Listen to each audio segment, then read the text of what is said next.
শিখতে চাই যুদ্ধনীতি ও রাজনীতি। আচ্ছা বেশ, তাই হয়। বলরাম, তুমি আমার কাছে কি শিক্ষা নিতে চাও? বলরাম বলছে, গুরুদেব, আমি ভালো ভক্ত, কিন্তু আমি ধনুর্বিদ্যা জানি না, আপনি আমাকে ধনুর্বিদ্যা শিখিয়ে দেবেন। বলল, ঠিক আছে, তাই হবে।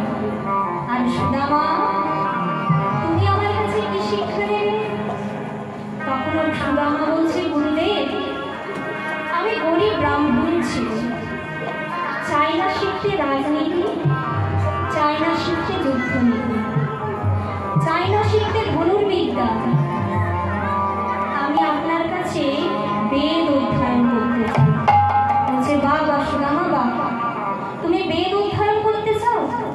আচ্ছা বলো তো সুদামা, যে বেদ অধ্যয়ন করে তাকে কি বলে? কই গুরুদেব, আমার তো জানা নেই। তাকে বলে বিপ্র। যে বিপ্র একবার বেদ অধ্যয়ন করতে করতে ব্রহ্ম জ্ঞান লাভ করে, সে হয় প্রকৃত ব্রাহ্মণ।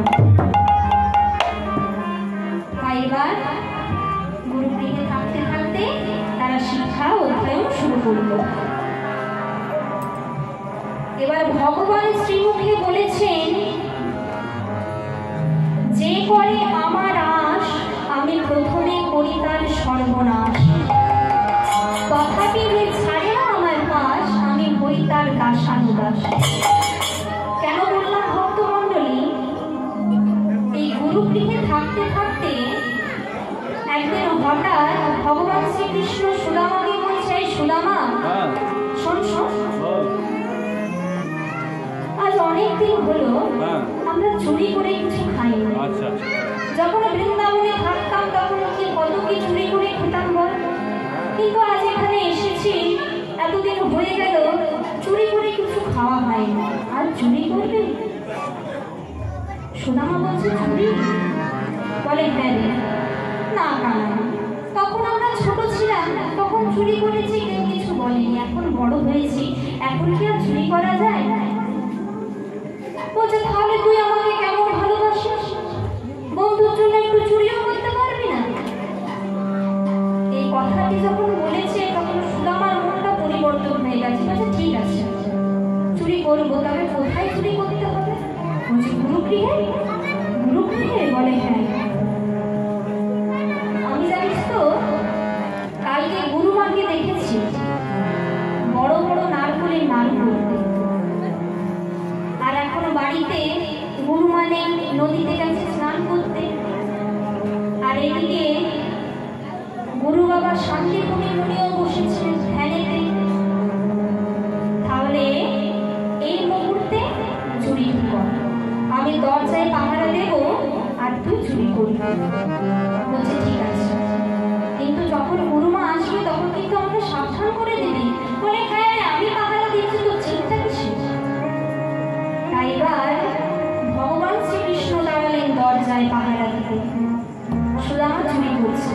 চুরি করার পর দু চারটি নাড়ু নেওয়ার পর বলছে, এই কৃষ্ণ, এগুলোতে হবে? দূর খাবার, এগুলোতে কি হয়?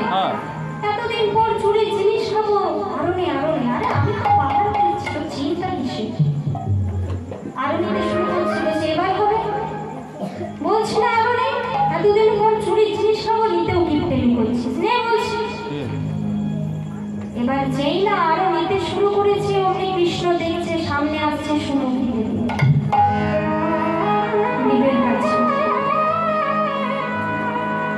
গুরুমা যে আসছে, কৃষ্ণ কিন্তু একবারের জন্য সাবধান করলো না সুদামাকে যে গুরুমা আসছে। ওপর থেকে গুরুমাকে দেখিয়ে দিয়ে বলছে, গুরুমা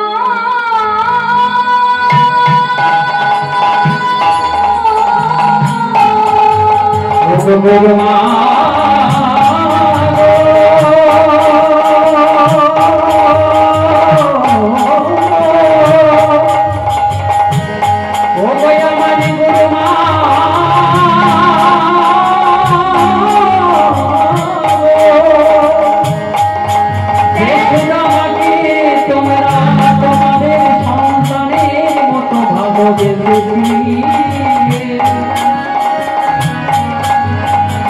এই সুদামা কর্ম দেখো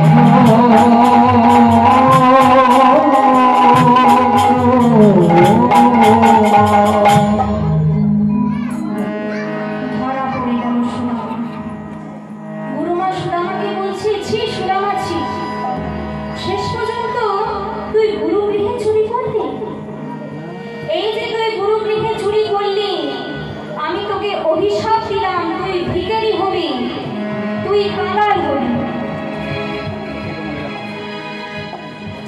বেরিয়ে যা, এই মুহূর্তে তুই আমার গৃহ থেকে বেরিয়ে যা। যেই না তাকে ঘাড় ধাক্কা দিয়ে বের করে দেবে, অমনি গুরু বাবা শান্তিপুরি বুড়ি বলছে, দাঁড়াও সঙ্গে দেবে। তুমি দাঁড়াও। আমি যতদূর সুদামাকে চিনি, সুদামা নারকলের নাড়ুগুলো নিজের জন্য চুরি করবে না। প্রয়োজনেও কৃষ্ণের জন্য নারকলের নাড়ুগুলো চুরি করবে, কিন্তু নিজের জন্য কখনোই চুরি করবে না। বল সুদামা, নারকলের নাড়ুগুলো তুই কার জন্য চুরি করছিস? আমায় বল, আমি কিচ্ছু বলবো না তোকে। তুই একবার সত্যিটা বলে দে যে তুই কৃষ্ণের জন্য নারকলের নাড়ুগুলো চুরি করেছিস। সুদামা বলছে, না বাবা, আমি তোমার পদস্পর্শ করে বলছি, নারকলের নাড়ুগুলো আমি নিজের জন্য চুরি করেছি, কৃষ্ণের জন্য নয়। কথাটি শ্রবণ করা মাত্র গুরুদেব শান্তিপুনি মুনি সুদামাকে যেদিকে ঘুরছে সেদিকে মারতে শুরু আর বলছে, বেরিয়ে যা, এই মুহূর্তে আমার আশ্রম থেকে তুই বেরিয়ে যাবি, আর কোনোদিন এই আশ্রমের ধারে কাছেও তুই আসবি। সুদামা সব দুঃখ মাথা পেতে গ্রহণ করে চলে যাচ্ছে। কৃষ্ণের দিকে তাকিয়ে তাকিয়ে খুব কাঁদছে আর বলছে, আমার সংসার যে গৃহ শেষ পর্যন্ত